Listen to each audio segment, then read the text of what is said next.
everyone. So I'm here again with my new video lecture. I'm hoping my video lectures are easy to understand and you are definitely going to get benefit from them also. I'm hoping this. So I'm starting with now new chapter of class 9th, that is atoms and molecules.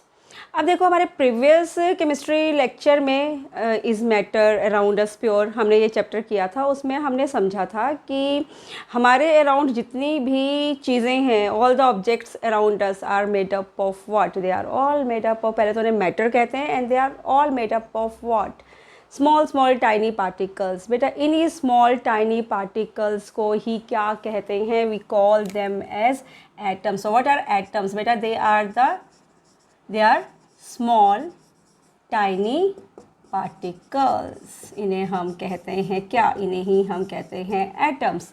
ठीक है बेटा. अब देखो क्या है atoms हैं, ये क्या करते हैं? आपस में कंबाइन करते हैं, कोई केमिकल रिएक्शन करते हैं और हमेशा नया क्या मिलता है? कंपाउंड मिलता है या नए मॉलिक्यूल्स मिलते हैं. ठीक है ना. अब जब भी ये एटम्स आपस में ये कंबाइन करते हैं, they always do some chemical reaction. ठीक है. ये क्या परफॉर्म करते हैं? ये परफॉर्म करते हैं केमिकल रिएक्शंस. अब देखो ये केमिकल जो रिएक्शंस हो रहे हैं, इनको वेरीफाई करने के लिए ना काफ़ी सारे लॉज है. इनके ऊपर कुछ लॉज एप्लीकेबल होते हैं इन केमिकल रिएक्शंस पे, या ये जो भी कंपाउंड्स बनते हैं. अब ये लॉज कौन से हैं? ये लॉज बहुत ही इंपॉर्टेंट है. इन्हें हम कहते हैं लॉज ऑफ केमिकल रिएक्शन. वैसे तो लॉज ज़्यादा हैं, पर आपके 9th के सिलेबस में सिर्फ 2 ही लॉज हैं. इन्हें हम कहते हैं लॉज ऑफ केमिकल रिएक्शन. क्या कहते हैं इन्हें? Laws of chemical reaction.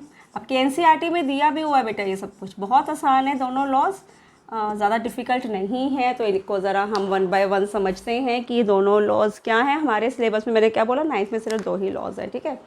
सो सबसे पहला लॉ है क्या आता है इसके ऊपर क्वेश्चन, और इसको डिफाइन करना भी, law of conservation of mass. Law of conservation of मास. तो आपको पता है ना ये 2 लॉज किसके लिए हैं? ये 2 लॉज हैं किसी भी केमिकल रिएक्शन के ऊपर ये एप्लीकेबल होने चाहिए ये लॉज. ठीक है. तो पहला लॉ क्या है? लॉ ऑफ कंजर्वेशन ऑफ मास. इसका क्या मतलब है? पहले हम इसको समझ लेते हैं, फिर मैं इसकी डेफिनेशन एक्सप्लेन करती हूँ. सपोज करो एक केमिकल रिएक्शन हो रहा है, जैसे कार्बन और ऑक्सीजन, इन्होंने कंबाइन करके बना दिया एक substance that is carbon dioxide. ठीक है ना. Carbon plus oxygen giving you what? Carbon dioxide. ये केमिकल रिएक्शन है. ये केमिकल रिएक्शन है, तो इसको, इस लॉ को भी क्या करना चाहिए? फॉलो करना ही चाहिए. इस लॉ का अकॉर्डिंगली क्या होगा? सपोज करो कार्बन का 4 ग्राम, कार्बन ली 4 ग्राम, ऑक्सीजन लिया सपोज 10 ग्राम. तो पता है कार्बन डाइऑक्साइड भी कितनी बननी चाहिए? इन दोनों के सम की जितनी, that is 14 gram. So what it mean? It mean कि masses of reactant should be equal to masses of product. masses of product. product पूरा लिख देते हैं. ठीक है. product. हमेशा तुम कोई भी केमिकल रिएक्शन ले लो, जितना मास किसका होगा रिएक्टेंट्स का, उतना ही मास इक्वल किसका होगा? प्रोडक्ट का. बस याद रखना. इसे हम कहते हैं लॉ ऑफ कंजर्वेशन ऑफ मास. हाँ, पेपर में जब डिफाइन करना आएगा तो हम इसको डिफाइन कैसे करेंगे? आप बोलोगे masses can neither be created nor be destroyed. तो we call it as what? We call it as law of conservation of mass. हाँ, अगर इसका एग्जाम्पल भी देना है पेपर में तो आप ये एग्जाम्पल दे सकते हो कि suppose there is some reaction between carbon and oxygen giving you CO2. तो यहाँ पर इनका अमाउंट रिएक्टेंट्स और प्रोडक्ट्स का क्या रहना चाहिए? सेम रहना चाहिए. इसके बेसिस पे क्वेश्चन पता कैसे आते हैं? ऐसा क्वेश्चन आ सकता है कि सपोज करो कि कोई केमिकल रिएक्शन है, हम कार्बन ले रहे हैं 4 ग्राम और उसमें कार्बन डाइऑक्साइड बन रही है 14 ग्राम. बताओ ऑक्सीजन का मास कितना है? क्या निकालना है यहाँ पे?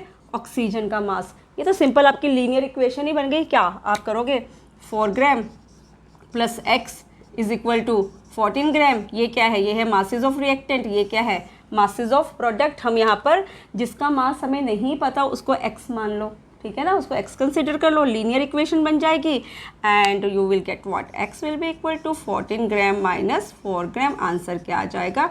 10 ग्राम आ जाएगा। तो ये हमने समझा first law that is law of conservation of mass, और इन लॉज को कहते हैं क्या, laws of chemical reaction. Laws of chemical reaction भी लिख देते हैं यहाँ पे, लॉज ऑफ केमिकल रिएक्शन। तो ये पहला लॉ आपको समझ में आया। आपके सिलेबस में मैंने क्या बोला, 2 लॉज है। पहला हमने समझा लॉ ऑफ कंजर्वेशन ऑफ मास, बहुत इंपॉर्टेंट है, क्वेश्चन 1 मार्क में आता है, या इसको स्टेट करना आता ही है कि state the first law of conservation of मास, ऐसा क्वेश्चन आ जाता है, और इसके बेसिस पे ऐसा न्यूमेरिकल भी। Now we have a second law that is law of constant proportion. Second one is what, law of constant proportion, law of constant proportion. ये law पता है क्या कहता है, ये लॉ कहता है कि कोई भी कंपाउंड एग्जाम्पल भी ले लूँ साथ में, ऐसे अगर एग्जाम्पल ले लेके करेंगे ना तो चीज़ों को समझना क्या हो जाता है, आसान हो जाता है। ये लॉ कहता है कि कोई भी कंपाउंड, सपोज करो वाटर, ठीक है, इसके जो एलिमेंट्स होते हैं ना, ये जब भी एक दूसरे के साथ कंबाइन करेंगे ना, यहाँ पर कौन कंबाइन कर रहा है, hydrogen and oxygen, when ever they combine with each other, ठीक है, when ever one or more, 2 or more atoms they combine with each other and make a new substance, they always combine in a fixed proportion, they are always combine in a definite proportion or a fixed proportion by mass। इसका मतलब क्या हुआ, इसका मतलब हुआ, जैसे मैं example ले रही थी वाटर किससे बना है, वाटर बना हुआ है हाइड्रोजन एंड ऑक्सीजन से, राइट। तो बेटा जब भी हाइड्रोजन एंड ऑक्सीजन आपस में कंबाइन करके वाटर बना रहे हैं ना, तो यहाँ पर जो इन एलिमेंट्स की प्रोपोर्शन है, मास की प्रोपोर्शन है, वो हमेशा क्या रहेगी, फिक्स्ड रहेगी। अगर मैं इसे इजी लैंग्वेज में बोलूँ ना, तो वाटर में हमेशा H2 और ऑक्सीजन एक ही रहेगा, याद रखना, ये कभी भी चेंज होने वाला नहीं है। चाहे तुम वाटर को कहीं से भी ले लो, वाटर को चाहे मैं किसी लेक से लूँ, या टैप वाटर ले लूँ, या रेन वाटर है, या क्या है, किसी रिवर का पानी ले लो, या किसी ओशन का वाटर ले लो, तो बेटा हमेशा वाटर का जो फॉर्मूला है ना, उसकी जो प्रोपोर्शन है वो हमेशा क्या रहेगी, फिक्स रहेगी, वो कभी भी चेंज नहीं होगी। Fixed by mass, proportion is fixed by mass. इसका मतलब क्या है बेटा, यहाँ पर हाइड्रोजन 2 है ना, हाइड्रोजन का मास यहाँ पे है 2, ठीक है, ऑक्सीजन का मास कितना होता है 16, तो इनकी जो प्रोपोर्शन है ना वो क्या रहेगी, फिक्स रहेगी, दैट इज, इसको मैं और फिक्स करूँ 2/16, तो प्रोपोर्शन क्या है 1/8। तो बेटा इनका जो प्रोपोर्शन है ना H2O का, वो हमेशा क्या रहेगा, फिक्स रहेगा।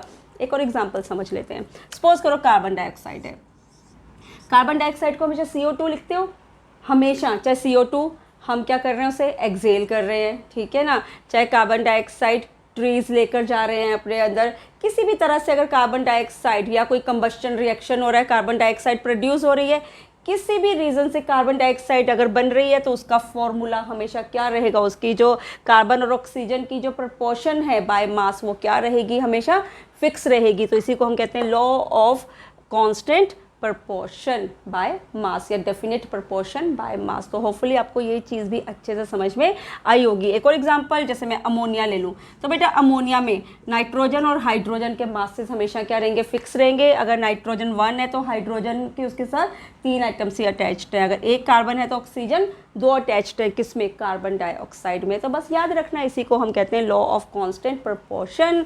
तो होपफुली आपको ये भी अच्छे से समझ में आया होगा। दोनों लॉज बहुत इंपॉर्टेंट है अगर हम इसे केमिस्ट्री पॉइंट ऑफ व्यू से देखें, और ऑब्वियसली किसी भी केमिकल रिएक्शन को अगर डिफाइन करना है तो यही लॉज हम फॉलो करते हैं।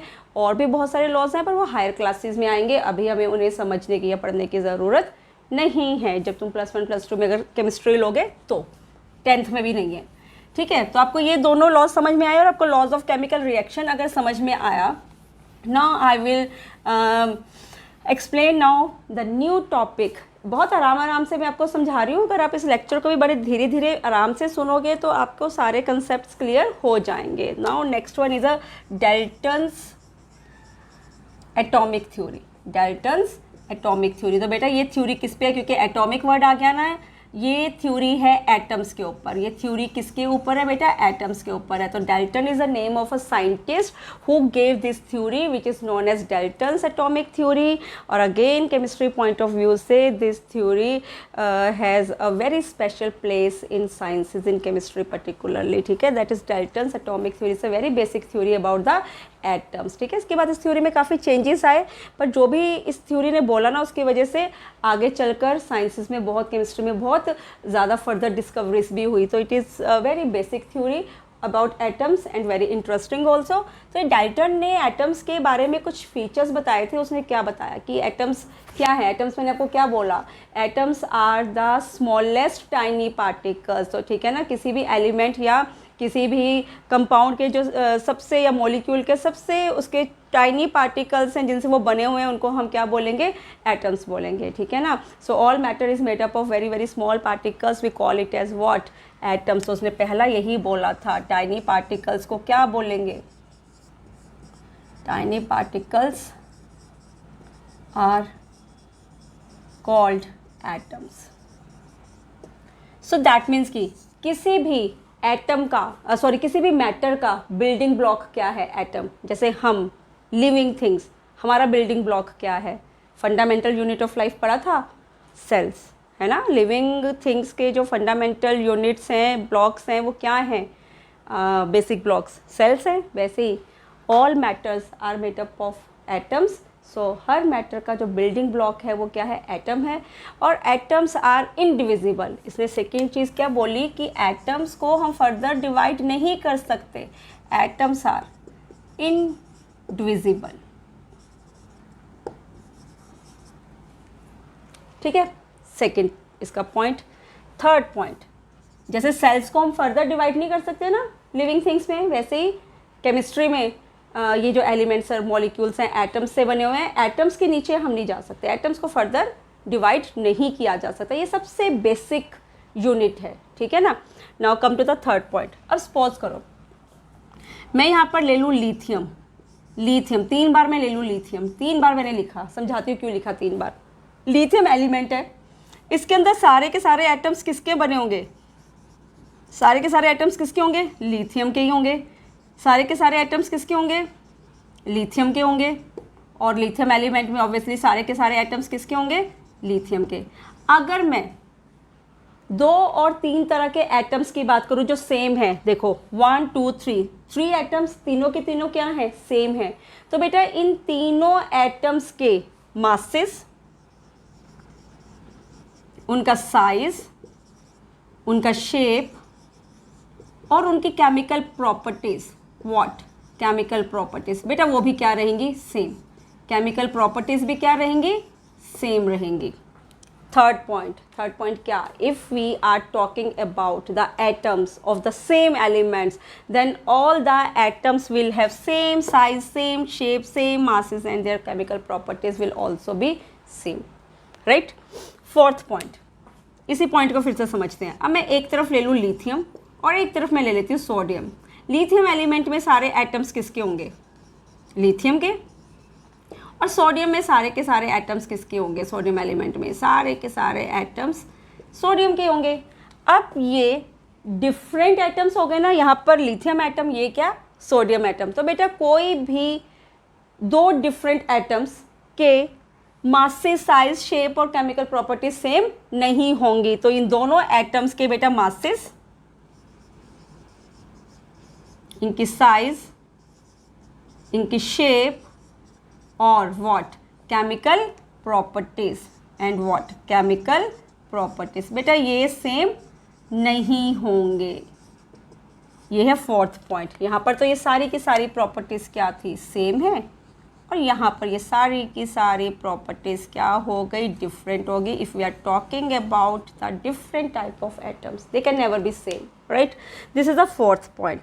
अब फिफ्थ पॉइंट क्या है? इसका फिफ्थ पॉइंट है कि जब भी एटम्स कंबाइन करके न्यू सब्सटेंस बनाएंगे, तो जब भी बेटा वो न्यू सब्सटेंस बनाएंगे ना, वो कंबाइन करेंगे, they will always be combine in a fixed proportion. They will always combine in a fixed proportion. तो ये तो सेम वही हो गया ना law, that is a law of constant, law of combination जो हमने सेकेंड लॉ किया था कांस्टेंट प्रोपोर्शन, वो सेम लॉ है जो इसका फिफ्थ पोस्टुलेट क्या कर रहा है, डिस्क्राइब कर रहा है कि whenever atoms combine and they will give a new substance, जब भी एटम्स आपस में कंबाइन करते हैं they always combine in a fixed proportion. तो it is the second law of chemical reaction, ठीक है ना, that is a law of constant proportion, उसको डिफाइन करता है। ये भी 1 मार्क में क्वेश्चन पूछ लेते हैं कि डाल्टन्स का ये फिफ्थ पोस्टुलेट है या फिफ्थ फीचर है, कौन से लॉ को फॉलो कर रहा है लॉ ऑफ केमिकल रिएक्शन के, तो आप बोलोगे क्या, लॉ ऑफ कांस्टेंट प्रपोर्शन। आपके एनसीईआरटी बुक का ये क्वेश्चन भी है, ठीक है। तो अभी अगर आपको ये सब कुछ समझ में आ गया, now we will come to our next topic, that is symbols. That is what, symbols. अब देखो क्या है, हर एलिमेंट को क्या दिया गया है, एक फिक्स्ड नेम। हर एलिमेंट के को एक फिक्स्ड नेम दिया गया है, बाय विच काउंसिल, उसको कहते हैं IUPAC। This is a council जिसने हर एलिमेंट को एक फिक्स्ड नेम दिया है, और ये जो सारे एलिमेंट्स हैं ये इंटरनेशनली इसी नाम के थ्रू ही क्या एक्सेप्टेड हैं। और किस काउंसिल ने ये लॉज दिए, ये नेम्स दिए एलिमेंट्स को, IUPAC कहते हैं। 1 मार्क में ये क्वेश्चन आपसे बहुत पूछा भी जाता है, बहुत इंपॉर्टेंट भी है। इसका पूरा नाम पता क्या है, लिख लो, पूछ लेते हैं IUPAC का फुल फॉर्म बताओ। तो it is a international union of pure and applied chemistry. Her element को क्या दिया गया है, एक फिक्स नेम। कैसे, जैसे हाइड्रोजन, ये नाम किसने दिए एलिमेंट्स को, किस एलिमेंट को हाइड्रोजन बोलना है, इसको ऑक्सीजन बोलना है, इसको सोडियम बोलना है, या किसी एलिमेंट को कार्बन नाम देना है, या किसी एलिमेंट को क्या कोई और नाम लिख लो, कुछ भी लिख लो, आयरन लिख लो, बड़े सारे हमारे पास एलिमेंट्स है, पूरा पीरियोडिक टेबल ही भरा हुआ है ना। ये तो मैंने कुछ नाम दे दिए, रैंडमली सिलेक्ट कर लिए। तो बेटा इसको हम क्या कहते हैं, ये एलिमेंट्स, इनको एक पर्टिकुलर नेम दिया गया है, जो इंटरनेशनली ये सारे नेम्स क्या हैं, एक्सेप्टेड हैं। Who gave them these names, IUPAC, this is a committee of sciences, है ना, उसने नाम दिया। इसका फुल फॉर्म क्या है, international union of pure and applied chemistry. बहुत इंपॉर्टेंट क्वेश्चन है। अब बेटा इनको नाम तो दे दिए, पर हर जगह पे हम ये तो नहीं लिख सकते हाइड्रोजन पूरा का पूरा नाम, या कार्बन, या ऑक्सीजन, या आयरन। तो क्या किया हम ना, इनको एक एब्रीवेशन देते हैं, इनको कुछ क्या देते हैं, इनको रिप्रेजेंट करते हैं। कैसे रिप्रेजेंट करते हैं, तो जो भी इनको एब्रीवेशन दिया गया ना, उनको कहते हैं बेटा क्या, सिंबल्स। जैसे हाइड्रोजन को हमेशा क्या लिखते हैं, कैपिटल H से रिप्रेजेंट करते हैं, ये सिंबल है। ऑक्सीजन का सिंबल क्या है, ऑक्सीजन, O। सोडियम का सिंबल क्या है, Na। कार्बन का सिंबल क्या है, C। आयरन का सिंबल क्या है, Fe। वैसे तो जो एलिमेंट्स है ना, ज़्यादातर नाम कैसे दिए गए, सिंबल्स कैसे दिए गए, उनके फर्स्ट लेटर से ही। कैसे, जैसे हाइड्रोजन H से शुरू हो रहा है तो H लिख दिया, ऑक्सीजन O से शुरू हो रहा है तो O लिख दिया, कार्बन C से शुरू हो रहा है तो C से रिप्रेजेंट कर दिया। तो काफ़ी तो एलिमेंट्स ऐसे भी हैं कि जो भी उनका फर्स्ट लेटर है ना, उसी से ही नाम को रिप्रेजेंट कर दिया। कई एलिमेंट्स ऐसे हैं जिसमें फर्स्ट लेटर और सेकंड लेटर ही नाम को उठा लिया। कैसे, जैसे अगर मैं यहाँ पे लिखूँ एल्यूमिनियम, क्या लिखूँ यहाँ पे, एल्यूमिनियम। एल्यूमिनियम का नाम क्या है पता है, इसका सिंबल क्या होता है, Al। क्या है, Al। इसमें क्या किया, इसमें ये दो पहले लेटर्स को उठा लिया, एक को क्या लिखना है, कैपिटल, और दूसरे लेटर को हमेशा स्मॉल लेटर से रिप्रेजेंट करना है। बड़े और भी तरीके हैं, जैसे आयरन का तो Fe से कुछ लेना देना भी नहीं है। अब यहाँ पे Fe कहाँ से आ गया, एक्चुअली क्या है, जो ये है ना आयरन, लैटिन में इसको, लैटिन लैंग्वेज में ना इसको कहते हैं फेरम। क्या कहते हैं इसको, फेरम। तो बेटा वहाँ से इसको नाम दे दिया गया, क्या, Fe दे दिया सिंबल को। तो और भी बड़े सारे तरीके हैं, बट मोस्टली तो फर्स्ट लेटर या first and second letter both, है ना, इस तरह से हम इनको करते हैं रिप्रेजेंट। तो सिंबल्स क्या है, सिंबल्स में हम एलिमेंट्स को क्या दे रहे हैं, एब्रीवेशन दे रहे हैं, उनको कुछ हम क्या कर रहे हैं, उनको रिप्रेजेंट कर रहे हैं। सो बेटा आपको अगर सिंबल सब समझ में आ गए तो अभी हम अपने नेक्स्ट टॉपिक पे चलेंगे, दैट इज़ एटॉमिक मास। बेटा एटॉमिक मास क्या होता है, देखो जब भी हमें किसी भी एलिमेंट के मास को निकालना है, एलिमेंट जैसे कि लिथियम, जैसे कि सोडियम, जैसे कि पोटाशियम, हाइड्रोजन, कार्बन, ऑक्सीजन, है ना, इन सब की अगर हमने बेटा मासेस को निकालना है तो हम कैसे निकालते हैं बेटा? इसको मासेस को निकालने के लिए ना हमें एक और एलिमेंट को हमेशा रेफरेंस लेकर चलना पड़ता है। उसके विद रिस्पेक्ट ही हम किसी भी एटम के मास को क्या कर सकते हैं? फाइंड आउट कर सकते हैं। Basically mass of an atom is known as what? Atomic mass. और ये जो भी एटम के या ये जो एटॉमिक मासेस हैं, इसको मैंने क्या बोला? इनको जब भी हमें कैलकुलेट करने का मतलब ऑलरेडी कैलकुलेट हो चुके हैं, अब तो हमें पता है कि इनके मासेस क्या हैं। इनिशियली जब इनके मासेस कैलकुलेट किए गए ना, इन एटम के मासेस को कैसे कैलकुलेट किया बेटा? क्या रेफरेंस लिया था? Carbon 12 was taken as a reference. किसको रेफरेंस माना गया? कार्बन 12 को रेफरेंस लेकर ही हर एटम के मास को क्या किया गया? डिफाइन किया गया। तो अगर एटॉमिक मास को मुझे निकालना है तो atomic mass of element is defined as the mass of an atom of an element with respect to what? With respect to the mass of carbon 12। तो क्या मतलब हुआ? इसका मतलब हुआ अगर मुझे किसी भी एटम का एटॉमिक मास, पहले तो एटॉमिक मास सिंपल बोले तो मास ऑफ एन एटम, किसी भी एटम का अगर एटॉमिक मास निकालना है तो क्या करेंगे? हम करेंगे mass of one atom of that element, जिसका भी निकालना है, divide by what? Divide by mass of 1/12 रहेगा ना, है ना। तो अगर हमें किसी भी एटम का या किसी भी एलिमेंट के एटम का हमें मास निकालना है, एटॉमिक मास निकालना है, तो हमेशा हमें रेफरेंस किसको लेना है? कार्बन 12 को। इसके बेसिस पे जितने भी एटॉमिक मासेस निकाले गए ना, ऑल वर एक्यूरेट। इससे पहले कार्बन के अलावा ना ऑक्सीजन को भी रेफरेंस मानकर एटॉमिक मासेस निकाले गए थे, पर उससे काफ़ी एटॉमिक मासेस सही नहीं निकले थे। पर जब रेफरेंस कार्बन 12 को लिया गया ना और एलिमेंट्स के एटम्स के मासेस निकाले गए तो मासेस वर व्हाट? एक्यूरेट थे। तो इनको हम क्या कहते हैं? इनको हम AMU भी कह देते हैं, एटॉमिक मास यूनिट। क्या कह देते हैं? Atomic mass unit. अगर इन्हीं मासेस को ग्राम्स में निकाला जाए तो क्या बन जाता है? वो बन जाता है ग्राम एटॉमिक मास। अगर यहाँ पर इसका जो यूनिट ग्राम लगा दे तो वो क्या बन जाता है? Gram atomic mass. जो इसके बेसिस में निकाले गए थे उन्हें हम कहते हैं एटॉमिक मास यूनिट। क्या बोलते हैं इनको बेटा? Atomic mass unit. जैसे अब बेटा ये सब सारे आपको एटॉमिक मासेस ना याद करने पड़ेंगे। हो सकता है कि आपको पेपर में दे भी दें, क्योंकि अभी आप ये नया नया सब सीख रहे हो। अगर मैं इनके एटॉमिक मासेस लिखूँ ना बेटा, हाइड्रोजन का एटॉमिक मास क्या होता है? 1। ठीक है ना। ये सारे मासेस बेटा आपको ये दे देंगे। जैसे कार्बन को अगर हमने इसका एटॉमिक मास लिखना है, कार्बन का एटॉमिक मास क्या लिखते हैं? 12। ऑक्सीजन का क्या लिखते हैं? 16। नाइट्रोजन का क्या लिखते हैं? 14। मैं आपको बहुत कॉमन दे रही हूँ जो एग्जाम में जनरली आपसे पूछ लेते हैं। सल्फर का क्या लिखते हैं? 32 लिखते हैं, है ना। ये तो जैसे जैसे आप केमिस्ट्री आगे करोगे आपको बेटा इन सबके एटॉमिक मासेस माइट भी, मैं कह रही हूँ, याद भी हो जाएंगे जितना आप करोगे। और पेपर में हो सकता है कि आपको एटॉमिक मासेस इसके बेसिस पे न्यूमेरिकल आते हैं, अभी मैं आपको समझाऊंगी कैसे। और हो सकता है कि आपको ये एटॉमिक मासेस दे दें। तो मैंने आपको क्या समझाया? Atomic mass is basically a mass of an atom of an element, जिसे किसके विद रिस्पेक्ट कैलकुलेट करते हैं? Always we calculate it with respect to carbon 12। तो बस बेटा आप ये कुछ एटम्स के या इनके एटॉमिक मासेस आप याद रख लो। बाकी जितना हम आगे प्रैक्टिस करते रहेंगे, न्यूमेरिकल सॉल्व करते रहेंगे, हम इनके एटॉमिक मासेस भी याद होते रहेंगे। आपको एटॉमिक मास याद होना भी ज़रूरी है। और डिपेंड करता है बेटा स्कूल के ऊपर या टीचर्स के अकॉर्डिंगली। कई बार वो आपको क्वेश्चन पेपर में एटॉमिक मासेस लिख कर भी दे देते हैं, पर कई बार आपको कॉमन एलिमेंट्स के तो एटॉमिक मासेस याद होने ही चाहिए। जैसे कार्बन का याद कर लो, ऑक्सीजन, नाइट्रोजन, सल्फर, है ना। इनके तो बहुत ही जर्नल पूछ लेते हैं, ये तो याद कर ही लो। एक सल्फर 32 है ना।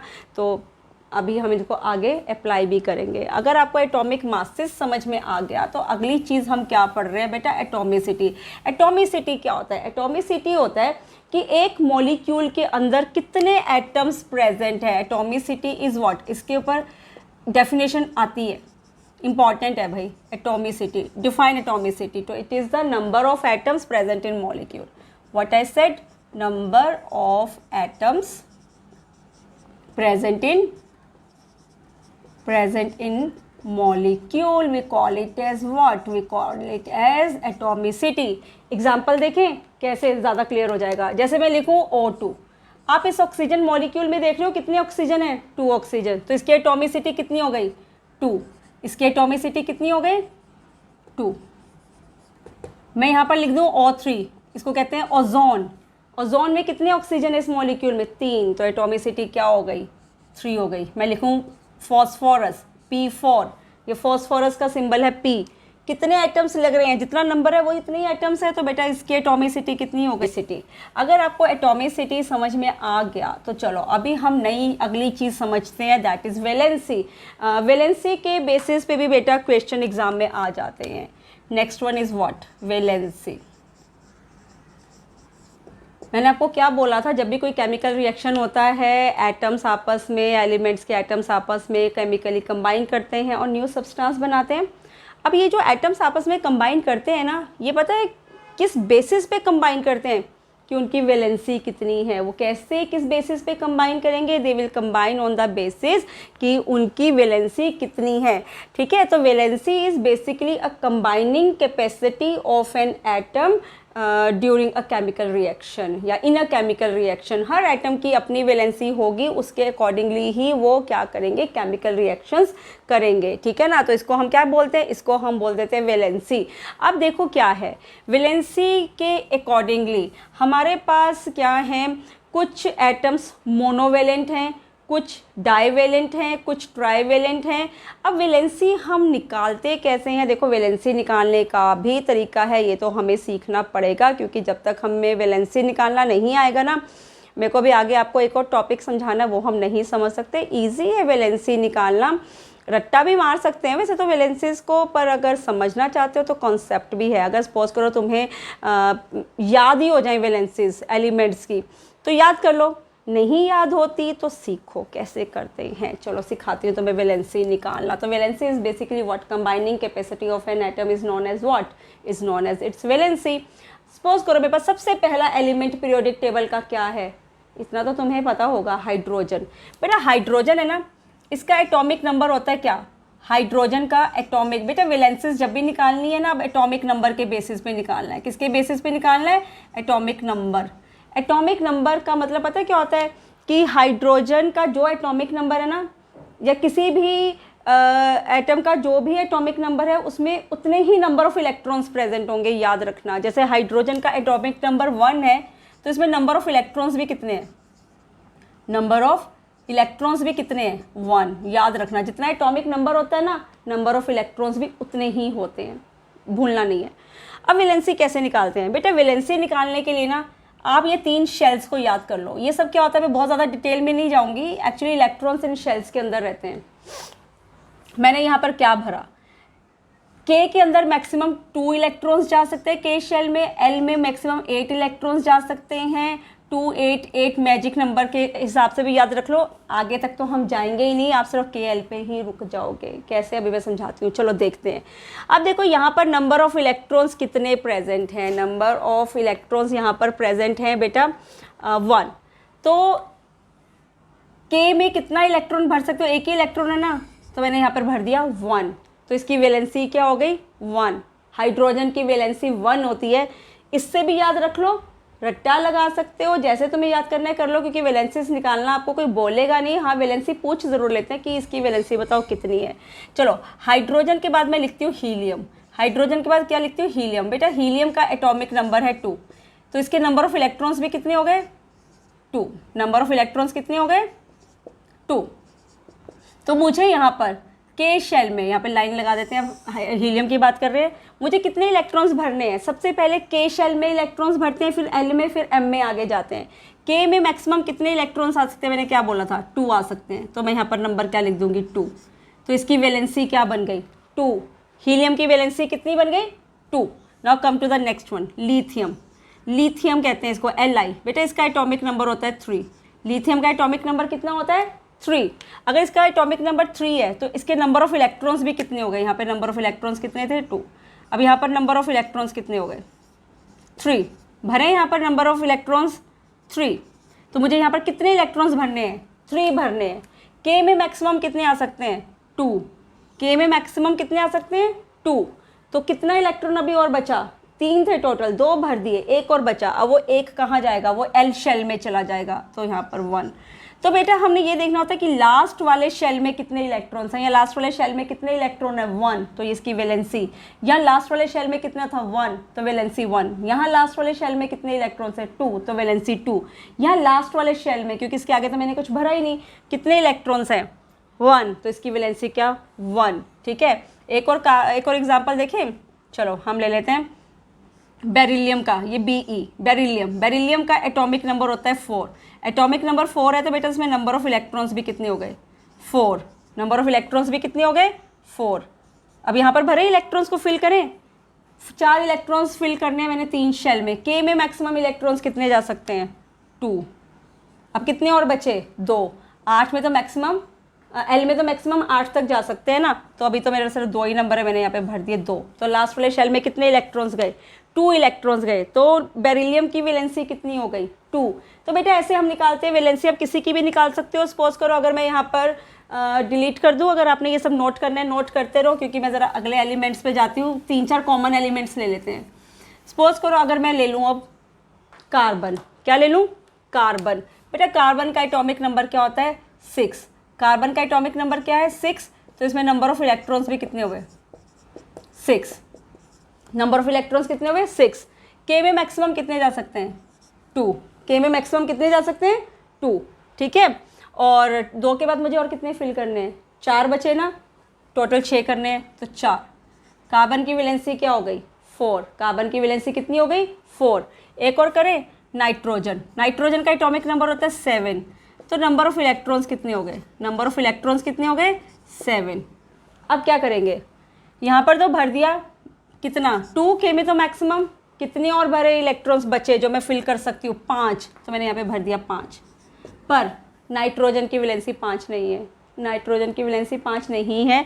आप कार्बन तक तो ऐसे कर सकते हो, मैं कि अगर आप शुरू हुए हाइड्रोजन, हीलियम, लिथियम, मैं कि क्या बोला, मैंने बोला कि हाइड्रोजन, हीलियम, लिथियम, बेरिलियम। ठीक है, इसका क्या हुआ 1 2 3 4, फिर बोरॉन आता है इसका एटॉमिक नंबर 5, फिर कार्बन आता है 6, फिर नाइट्रोजन आता है उसका एटॉमिक नंबर 7, ऑक्सीजन का एटॉमिक नंबर 8। ऑक्सीजन के बाद हमारे पास क्या आता है फ्लोरीन आता है, उसका नंबर क्या है 9। बेटा यहाँ तक तो हम क्या करेंगे टिल कार्बन, जो भी इलेक्ट्रॉन्स लास्ट वाले शेल में फिल हुए ना उतनी हम वैलेंसी बोल देंगे।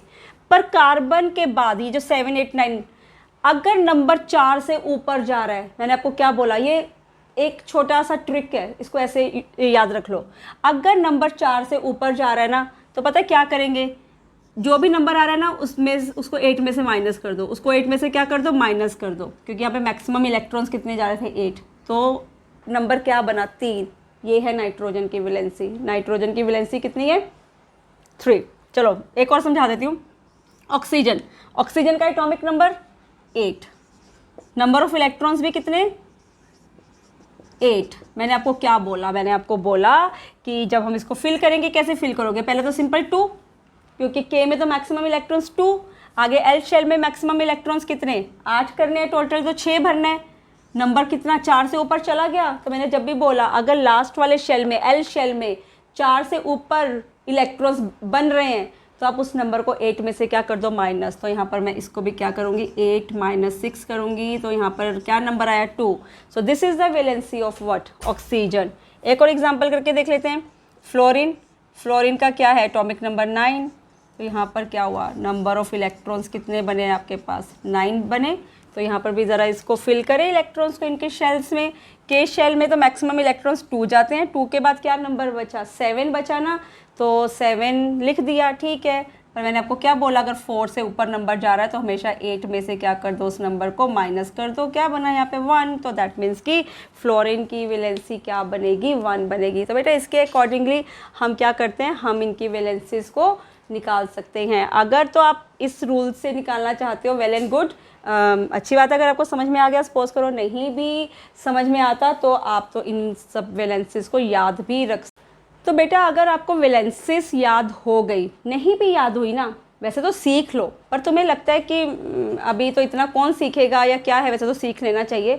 पर फिर भी अगर बाय चांस आप नहीं उसको सीख सकते बेटा, सबकी वैलेंसीज को आप क्या कर लो, आप याद कर लो, ये भी आप कर सकते हो। अब देखो ये वैलेंसी सीखना क्यों ज़रूरी था, अभी समझाती हूँ। अब नेक्स्ट चीज़ हम जो कर रहे हैं, नेक्स्ट टॉपिक हमारा केमिकल फॉर्मूला, इसके बेसिस पे भी क्वेश्चन ज़रूर आएगा। केमिकल फॉर्मूला, अब ये केमिकल फॉर्मूला क्या होता है बेटा, केमिकल फॉर्मूला में इंपॉर्टेंट पक्का क्वेश्चन आता ही आता है। केमिकल फॉर्मूला में पता है क्या करते हैं कि जो भी कंपाउंड है ना, उसके वो कंपाउंड जितने जो भी एलिमेंट्स से बना हुआ है ना, उन एलिमेंट्स के सिंबल से हम रिप्रेजेंट करते हैं उस कंपाउंड को। तो कंपाउंड को किससे रिप्रेजेंट करेंगे, जिन भी एलिमेंट से वो बना है उनके सिंबल से। क्या मतलब हुआ इसका, समझें ज़रा, समझते हैं। जैसे मैं बोलूँ कार्बन डाइऑक्साइड, आई से कार्बन डाइऑक्साइड, तो क्या करें, कार्बन डाइऑक्साइड क्या पूरा लिख दें, नहीं, कार्बन डाइऑक्साइड पूरा नहीं लिखेंगे हम। यहाँ पर क्या करेंगे, मैं यहाँ पर लिख दूँगी CO2। तो यहाँ पर मैंने इसके केमिकल फॉर्मूला को कैसे कर दिया, CO2 लिख दिया। वो पढ़ा था अभी हमने, डाल्टन्स एटॉमिक थ्योरी हम पढ़ रहे थे, उसमें एक पोस्टुलेट क्या था, उसमें एक फिफ्थ पोस्टुलेट था ना कि जब भी एटम्स आपस में कंबाइन करते हैं, they are always combine in a fixed proportion, और उसको हम कहते हैं they are always combine in a simple whole number ratio also. जब भी एटम्स आपस में कंबाइन करेंगे, एक न्यू सब्सटेंस बनाएंगे बेटा, they are always combine in a simple and a fixed whole number ratio. इसका क्या मतलब हुआ, इसका मतलब हुआ, मैं वो पोस्टुलेट में शायद मैंने simple whole number ratio word नहीं यूज़ किया था, इसलिए मैं उसको ये देखकर मुझे याद आ गया। सिंपल होल नंबर रेशो का मतलब पता क्या है, यहाँ पे कार्बन क्या है 1, तो ऑक्सीजन क्या है 2, इसको हम कहते हैं सिंपल होल नंबर रेशो। जैसे वाटर में हाइड्रोजन 2 तो oxygen 1, simple whole number ratio. अगर मैं लिखूँ अमोनिया तो मैं क्या करूँगी, नाइट्रोजन 1 तो हाइड्रोजन 3। जब भी एटम्स ऑफ डिफरेंट एलिमेंट्स या सेम एलिमेंट्स बेटा वो जब भी कंबाइन करते हैं ना और एक नया कंपाउंड बनाते हैं, they always always always combine in a simple और a whole number ratio, fixed ratio होती है उनकी, हमेशा याद रखना। ये उस पोस्टुलेट में आप ये होल नंबर रेशो ज़रूर लिखना, ठीक है, इसको मत भूलना। वहाँ पे शायद मैं ये पॉइंट भूल गया, ऐसा मुझे लग रहा है आगे मुझे याद नहीं अभी, ठीक है। अच्छा चलो अब आ जाओ केमिकल फॉर्मूला। बेटा केमिकल फॉर्मूला में हम क्या करते हैं, एक कंपाउंड वो जिस एलिमेंट से भी बना हुआ है उन एलिमेंट्स के सिंबल से हम उसको क्या करते हैं, रिप्रेजेंट करते हैं, इसको कहते हैं केमिकल फॉर्मूला। अब रादर देन हम इतना बड़ा बड़ा नाम लिखते रहें तो हम क्या कर देते हैं, हम सिंपल उसको क्या दे देते हैं, सिंबल दे देते हैं, पूरे के पूरे कंपाउंड के सिंबल से रिप्रेजेंट कर देते हैं और इसी को हम क्या कहते हैं, केमिकल फॉर्मूला। अब पेपर में क्वेश्चन कैसे आता है समझ लो। पेपर में क्वेश्चन आता है कि आपको बोल देते हैं कि आपको एक कंपाउंड का नाम दे देते हैं, लिखा होता है, और उसको आपको केमिकल फॉर्मूला में क्या करना है, कन्वर्ट करना है। तो ज़रा सीखें इनको हम कैसे कर सकते हैं। एक एग्जांपल कार्बन डाइऑक्साइड का ही ले लें, चलो। पेपर में ऐसे आएगा, ऑब्वियसली CO2 तो नहीं लिखा हुआ आएगा, लिखा होगा कि कार्बन डाइऑक्साइड का केमिकल फॉर्मूला कैसे बनाओगे, कैसे बनाएंगे, समझते हैं। सबसे पहले तो आपको जो भी इन्होंने एलिमेंट्स दिए हैं ना उनके सिंबल लिख लो। जैसे अभी कार्बन है, कार्बन का सिंबल क्या होता है, C। फिर दिखा है ऑक्साइड, ऑब्वियसली ऑक्साइड का मतलब क्या है, वो ऑक्सीजन से बना होगा, तो यहाँ पर आप इसको क्या दे दोगे, सिंबल O दे दोगे, ठीक है ना। अब ये लिख लिया। सबसे पहले तो हमने क्या करना है, सिंबल्स देने। सिंबल के बाद हमने देना होता है उनकी वैलेंसी। सिंबल के बाद हमने क्या देनी होती है, उसकी वैलेंसी। कार्बन की वैलेंसी कितनी समझाई थी जब ये हम लिख रहे थे, नहीं है तो पीछे से ज़रा रिवाइंड कर लो लेक्चर को और देख लो। कार्बन की वैलेंसी बेटा हमेशा 4 होती है। ऑक्सीजन की वैलेंसी हमेशा क्या होती है, 2 होती है। ऑक्सीजन की भी निकाली थी, कार्बन की भी निकालनी सिखाई थी। पहले तो सिंबल लिख लो, फिर जो भी उनकी वैलेंसी है वो लिख दो। फिर इनको क्या कर दो, ऑक्सीजन की जो वैलेंसी है उसको कार्बन के साथ, और जो ये है कार्बन के नीचे वैलेंसी है उसे ऑक्सीजन के साथ लिख दो। क्या मतलब, इसका मतलब बना C2O4। क्या बना, C2O4। मैंने आपको क्या बोला, जब भी आपस में एटम्स कंबाइन करके कंपाउंड बनाते हैं उनकी जो रेशो है ना वो होल नंबर रेशो होनी चाहिए। वो क्या होनी चाहिए, सिंपल रेशो होनी चाहिए। तो मैं इसको सिंपलर फॉर्म में कैसे कन्वर्ट कर सकती हूँ, मैं 2/4 की जगह पे ये भी तो C2O4 है ना, CO2 भी तो लिख सकती हूँ। ये क्या बन गया, ये बन गया इनका केमिकल फॉर्मूला। ये क्या बन गया, केमिकल फार्मूला। अगर आपको समझ में आया तो मैं आपको 2-4 और तरह के केमिकल फार्मूलास निकालना सिखाती हूँ। बहुत आसान है, पेपर में मैंने क्या बोला, ये पक्का ये क्वेश्चन आएगा ही। सपोज करो आपको एग्ज़ाम में दे दे क्वेश्चन, चलो मैग्नीशियम ऑक्साइड, क्या दे दे, मैग्नीशियम ऑक्साइड। अब हम निकाल रहे हैं इसका केमिकल फार्मूला, बनाते हैं मैग्नीशियम ऑक्साइड। इस तरफ क्या लिखोगे, मैग्नीशियम, जो नाम पहले मेंशन होता है ना वो आगे ही आता है, आगे क्या है, ऑक्सीजन, फिर क्या लिखेंगे, ऑक्सीजन। ये जो एलिमेंट्स प्रेजेंट है इनको मैंने सिंबल लिख दिए, इनके थोड़ा दूर दूर लिख दे। एक मैग्नीशियम है, सबसे पहले तो आपके पास जो भी एलिमेंट्स हैं मैंने क्या बोला, उनके क्या लिख दो, सिंबल्स। तो सबसे पहले सिंबल, सिंबल के बाद दूसरी चीज़ क्या, वैलेंसी। नेक्स्ट क्या, वैलेंसी। पता है मैग्नीशियम की वैलेंसी कितनी होती है, 2। मैग्नीशियम की वैलेंसी कैसे होती है, 2 होती है। पता है याद कर लोगे कि सिखा दूँ ये भी, चलो हम सीख ही लेते हैं, कोई फ़र्क नहीं पड़ता। मैंने आपको क्या बोला था, 3 शेल्स ले लो, KLM, 3 शेल्स ये लिए थे जब हम कर रहे थे। मैग्नीशियम का एटॉमिक नंबर होता है 12, मैग्नीशियम का एटॉमिक नंबर क्या होता है, 12। तो इसके इलेक्ट्रॉन्स भी कितने हुए, 12। 12 की फिलिंग करें, K में मैक्सिमम कितने इलेक्ट्रॉन्स जा सकते थे, 2। L में मैक्सिमम कितने इलेक्ट्रॉन्स फिल हो सकते हैं, 8। 2 + 8 कितना हुआ, 10। अगले शेल में कितने इलेक्ट्रॉन्स और डालेंगे, 2 + 8 10, 2 इलेक्ट्रॉन्स बचे ना, तो मैंने M में कितने इलेक्ट्रॉन्स भर दिए, 2 इलेक्ट्रॉन्स फिल कर दिए। तो दैट मीन्स कि मैग्नीशियम के सबसे लास्ट वाले शेल में कितने इलेक्ट्रॉन्स आए हैं, मैक्सिमम 2 इलेक्ट्रॉन्स आए हैं। तो दैट मीन्स कि मैग्नीशियम की वैलेंसी कितनी, 2। बोल रही हूँ, नहीं ऐसा निकालना, नहीं चाहते निकालना तो याद कर लो वैलेंसीज, ठीक है ना, 5-6 बार भी पढ़ोगे ना सबकी वैलेंसीज याद हो जाएंगे। ऑक्सीजन की वैलेंसी कितनी होती है, अभी मैंने कार्बन डाइऑक्साइड में भी लिखी थी ऑक्सीजन की वैलेंसी। ऑक्सीजन की तो अब तक तुम्हें याद होगी 2 वैलेंसी। तो क्या करेंगे, इनको क्रॉस मल्टीप्लाई कर दिया, यहाँ इसको यहाँ ले गए और इसको क्या ले गए, यहाँ ले गए। तो मैग्नीशियम के नीचे भी 2, ऑक्सीजन के नीचे भी 2। सिंपल होल नंबर रेशो लेते हैं ना, डाल्टन थ्योरी ने बोला था कि सिंपल होल नंबर रेशो होना चाहिए। तो इसका फॉर्मूला क्या बना, MgO, मैग्नीशियम ऑक्साइड। तो ऐसे हम निकालते हैं इनके क्या केमिकल फॉर्मूला। और सीखें 1-2, आसान है, मुश्किल नहीं है, बस सबके सिंबल्स याद रखो और क्या याद रखो, उनकी वैलेंसी को याद रखो। चलो एक और निकाल के दिखाती हूँ, आसान है ही नहीं मुश्किल। पता नहीं अगर तुम लोगों को कैसा लग रहा है, मुझे तो बहुत ही आसान लग रही हैं ये सारी चीज़ें। एक कर लेते हैं, एल्यूमिनियम क्लोराइड। पेपर में क्या दे दिया, एल्यूमिनियम क्लोराइड। तो जो नाम सबसे पहले होता है ना, याद रख लो, उसको सबसे पहले लिखते हैं। तो मैंने एल्यूमिनियम का सिंबल क्या होता है, सबसे पहले तो मुझे इनके क्या लिखने हैं, सिंबल लिखने हैं। तो मैंने एल्यूमिनियम का सिंबल लिख दिया। फिर क्या अगला क्या है, क्लोराइड। क्लोराइड का मतलब है मैं क्लोरीन की बात कर रही हूँ, मैं किसकी बात कर रही हूँ, क्लोरीन की बात कर रही हूँ, ठीक है ना। तो देखो एल्यूमिनियम की, अब मुझे इनकी चाहिए वैलेंसी, क्या चाहिए, वैलेंसी। चलो एल्यूमिनियम की भी वैलेंसी निकाल लेते हैं। बेटा एल्यूमिनियम का एटॉमिक, ये तो मैग्नीशियम का था ना, एल्यूमिनियम का एटॉमिक नंबर होता है 13। क्या होता है एटॉमिक नंबर, 13। कैसे भरोगे इसके KLM में इलेक्ट्रॉन्स, वैलेंसी कैसे निकालोगे, K में मैक्सिमम इलेक्ट्रॉन्स 2, L में मैक्सिमम इलेक्ट्रॉन्स मैंने ऊपर लिखा भी हुआ है, L में मैक्सिमम इलेक्ट्रॉन्स 8, 8 + 2 कितने हो गए, 10। अभी भी कितने इलेक्ट्रॉन्स बच रहे हैं जो मुझे फिल करने हैं, 3 इलेक्ट्रॉन्स बच रहे हैं। तो कौन से शेल में चले जाएंगे, M में चले जाएंगे। तो दैट मीन्स कि एल्यूमिनियम की वैलेंसी क्या हुई, 3। एल्यूमिनियम की वैलेंसी क्या हुई, 3। चलो क्लोरीन की भी निकालना सिखा दूँ, सीख लो, काम ही आएगा किसी ना किसी, कोई बात नहीं, कर लेते हैं, सो व्हाट। क्लोरीन का 17, क्लोरीन का एटॉमिक नंबर क्या होता है, 17। ईजी है वैलेंसीज निकालना। K में कितने मैक्सिमम इलेक्ट्रॉन्स जा सकते हैं, 2। L में मैक्सिमम इलेक्ट्रॉन्स कितने जा सकते हैं, 8। 2 + 8 कितना हो गया, 10। 17 बनाने के लिए कितने और इलेक्ट्रॉन्स भरूँ अगले शेल में, 7 भर दिए, 7।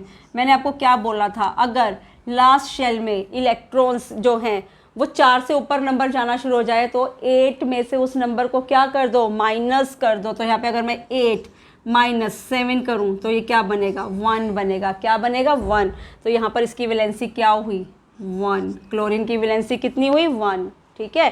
क्रॉस मल्टीप्लाई, 1 नंबर एल्यूमिनियम के साथ और 3 नंबर किसके साथ, क्लोरीन के साथ। क्या बना chemical formula, Cl3। I think they are so simple, मुझे तो कहीं से मुश्किल नहीं लग रहा।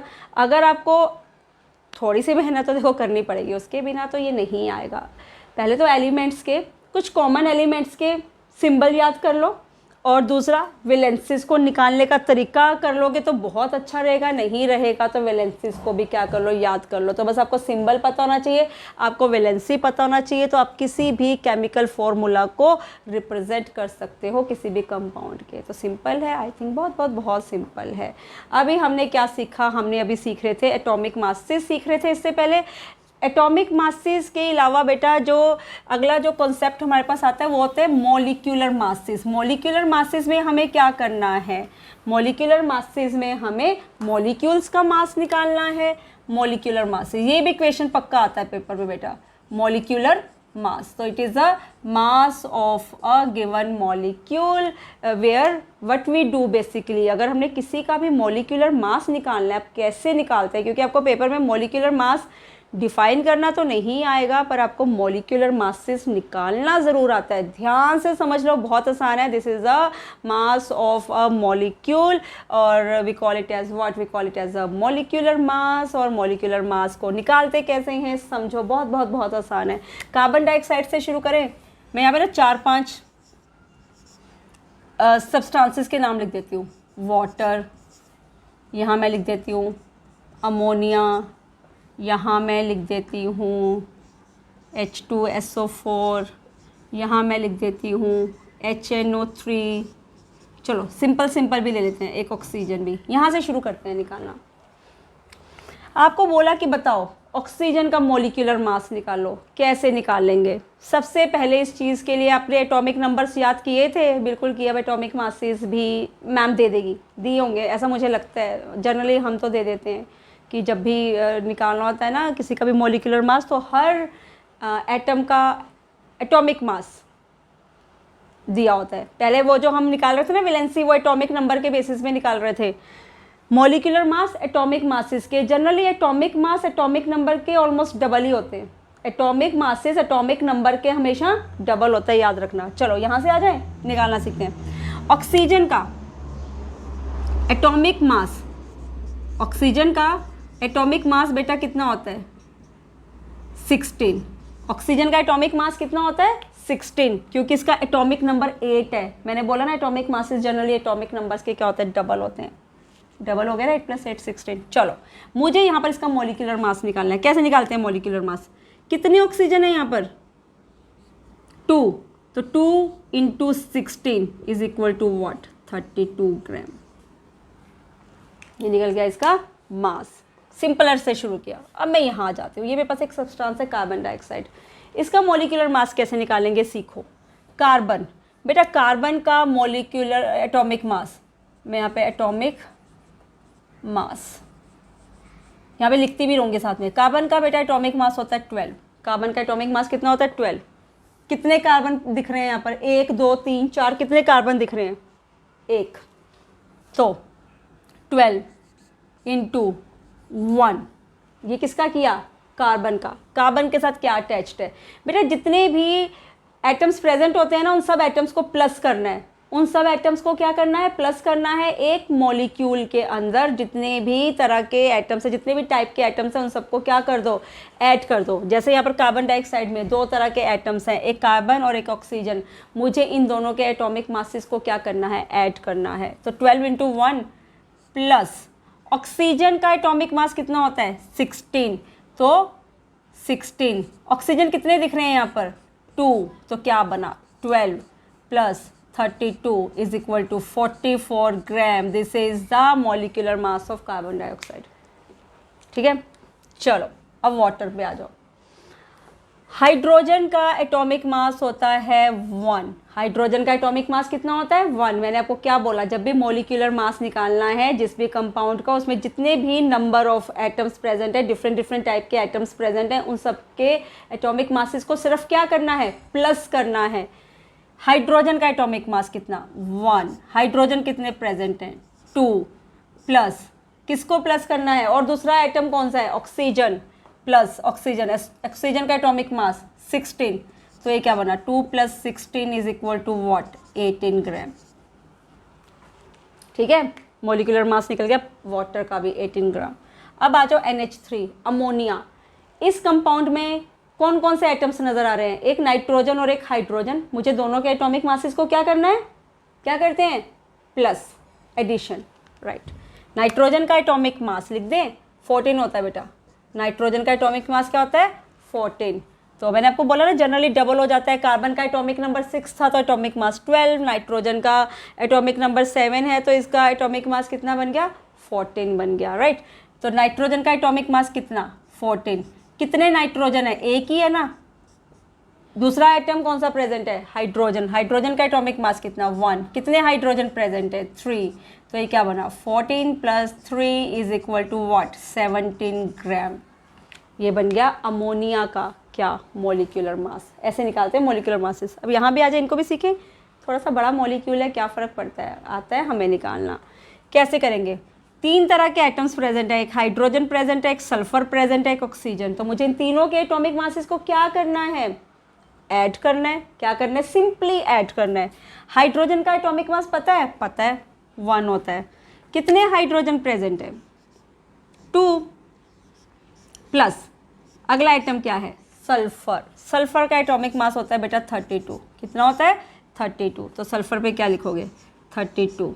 एक ही है ना, 1 प्लस अगला आइटम कौन सा है, ऑक्सीजन। ऑक्सीजन का एटॉमिक मास कितना होता है, लिखा था ना, ये रहा 16।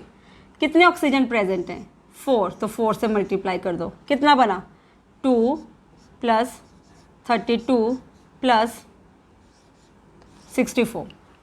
सबको प्लस कर दो, कितना बना,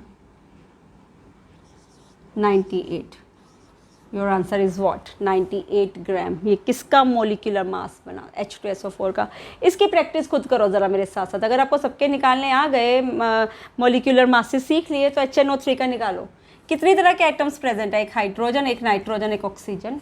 हाइड्रोजन का एटॉमिक मास 1, एक ही प्रेजेंट है तो 1 × 1 प्लस नाइट्रोजन का एटॉमिक मास 14, करते रहो मेरे साथ साथ, × 1 प्लस ऑक्सीजन का एटॉमिक मास 16।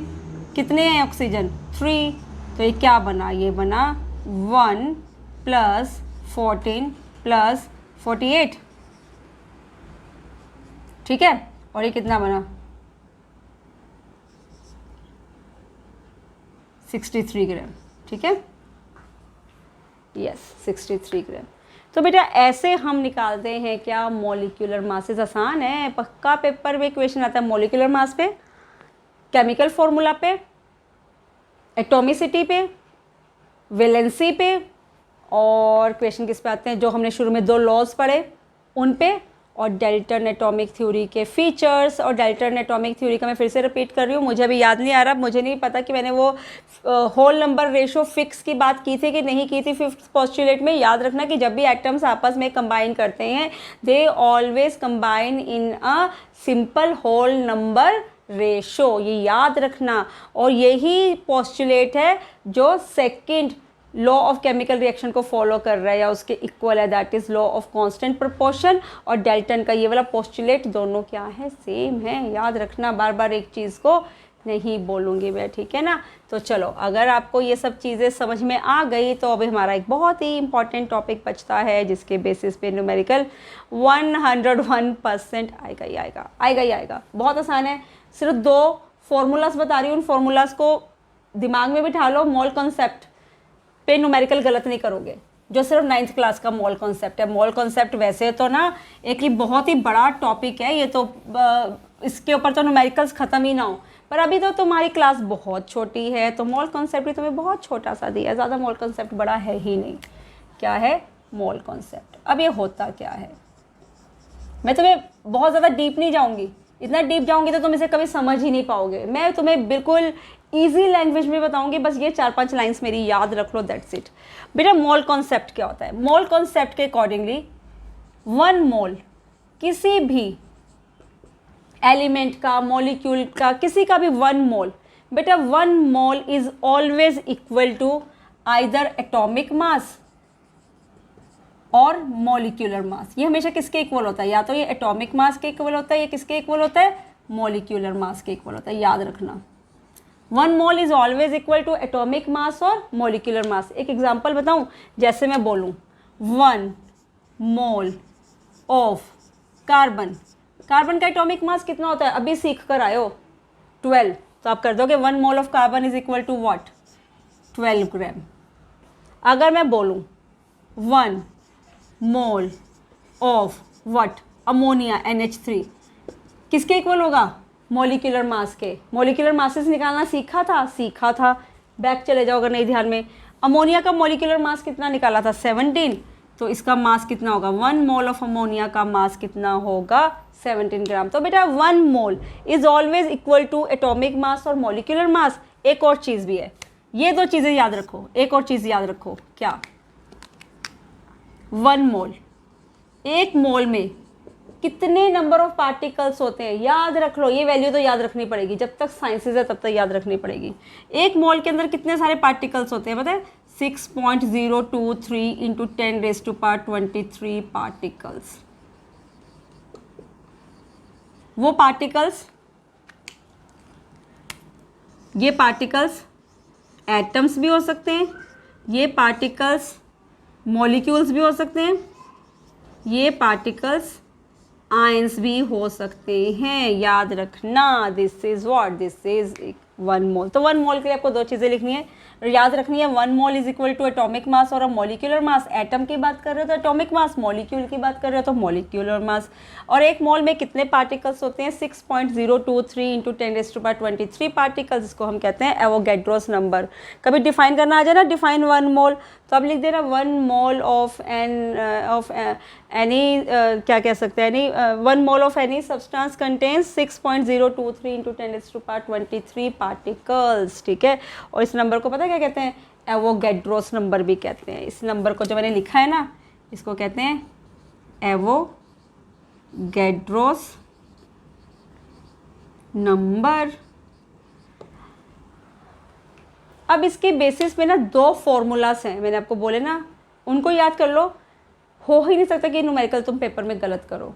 कैसे, क्या बोला मैंने आपको, 2 सिर्फ आपको याद रखने हैं फॉर्मूलाज। क्या, एक फॉर्मूला तो ये होता है कि 1 mole is equal to number of moles, 1 mole नहीं, number of moles, number of moles, it is equal to given mass divide by molecular mass, divide by molecular mass. ये पहला फॉर्मूला याद कर लिया। न्यूमेरिकल एक करवाऊँ इसके बेसिस पे, अभी यहाँ समझ लो, फिर एनसीईआरटी बुक को खोल के देखना क्वेश्चन कैसे आता है, सीखो। क्वेश्चन आता है आपको पेपर में ऐसे कि मास of carbon given is 40 gram, mass of carbon given is 40 gram, find out number of moles, find out number of moles. मुझे क्या निकालने हैं, मुझे निकालने हैं नंबर ऑफ मोल्स। क्या निकालना है, नंबर ऑफ मोल्स। मुझे नंबर ऑफ मोल्स का फॉर्मूला पता है। नंबर ऑफ मोल्स कैसे निकालेंगे हम इसको, मुझे नंबर ऑफ मोल्स का फॉर्मूला पता है, that is number of moles is equal to what, कितने गिवन मास, मास कितना दिया हुआ है कार्बन का, 40 ग्राम। मुझे कार्बन का मास पता है, कार्बन का मास कितना होता है, कार्बन का मास होता है हाउ मच, 12 ग्राम। तो 40 ग्राम डिवाइड बाय क्या कर दो, 12 ग्राम कर दो। तो ये क्या निकल गया, number of moles.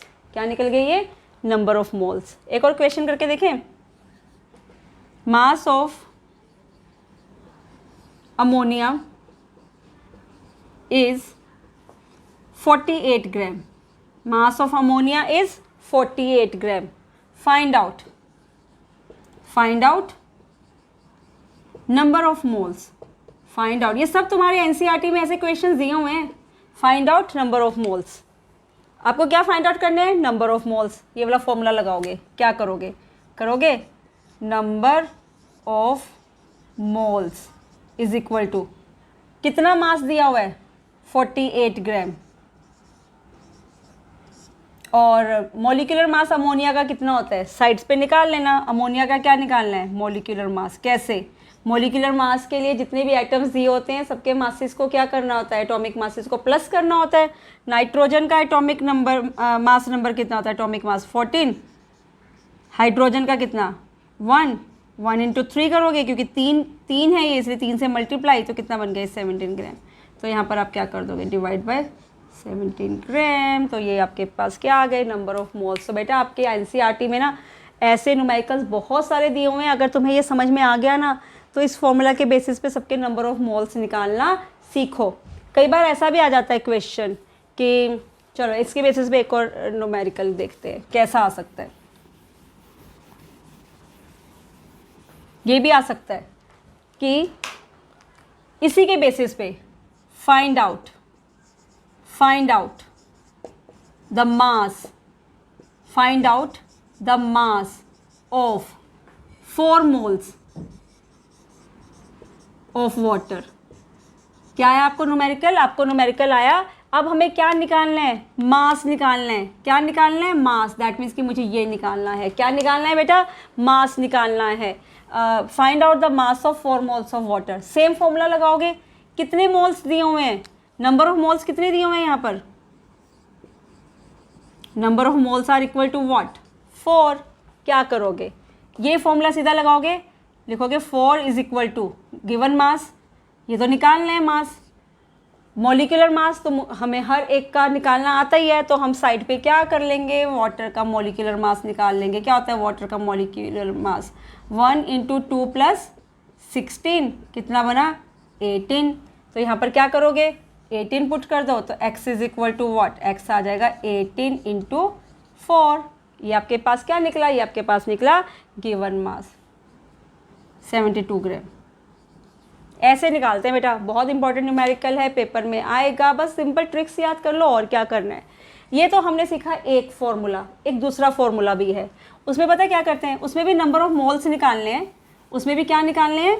Number of moles. पर उसमें ना आप मास नहीं दिया होगा किसी भी सब्सटेंस का, उसमें दे देते हैं नंबर ऑफ पार्टिकल्स। क्या दे देते हैं? Number of particles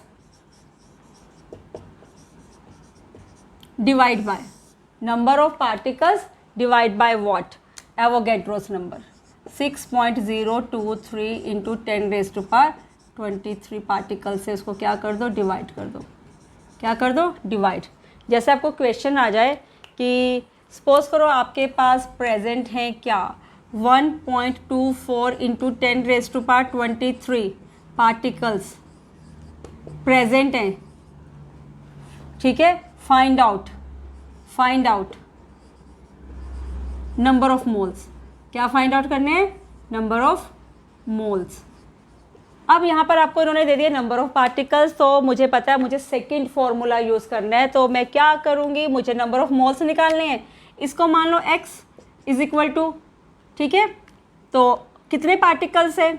number of particles कितने दिए हुए हैं? 1.24 into 10⁻23 divide by what? Divide by 6.023 into 10⁻23। इनको आपस में डिवाइड कर दो, जो भी आपका आंसर निकलेगा वो आंसर क्या होगा बेटा? वो आंसर होगा आपके नंबर ऑफ मोल्स। तो बस ये दो फॉर्मूलास आपको क्या रखने हैं? दिमाग में रखने हैं। तो बेटा आप इजीली मोल कॉन्सेप्ट के न्यूमेरिकल्स को कर लोगे। अभी आपके क्लास के हिसाब से मोल कॉन्सेप्ट इतना है, अदरवाइज मोल कॉन्सेप्ट पे तो बेटा 10 लेक्चर्स भी कम पड़ जाते हैं। But because you are in class 9, सिर्फ मोल कॉन्सेप्ट में आप ये दो फॉर्मूलास याद रख लो और इसके बेसिस पे ही पेपर में न्यूमेरिकल आते हैं। और न्यूमेरिकल्स क्या हैं? बहुत सिंपल भी हैं। So this is all about the chapter atoms and molecules. Still you have any doubt तो आप any time you can write your doubt in a comment box. तो surely I will explain that particular query of your in a comment box also, ठीक है। So hopefully आपको ये lecture बहुत अच्छे से समझ में आया होगा। ईजी बहुत है, ध्यान से समझो, बार बार सुनो, चैप्टर आ जाएगा ध्यान में, मुश्किल नहीं है। So thanks for your patience and have a nice day. Bye bye.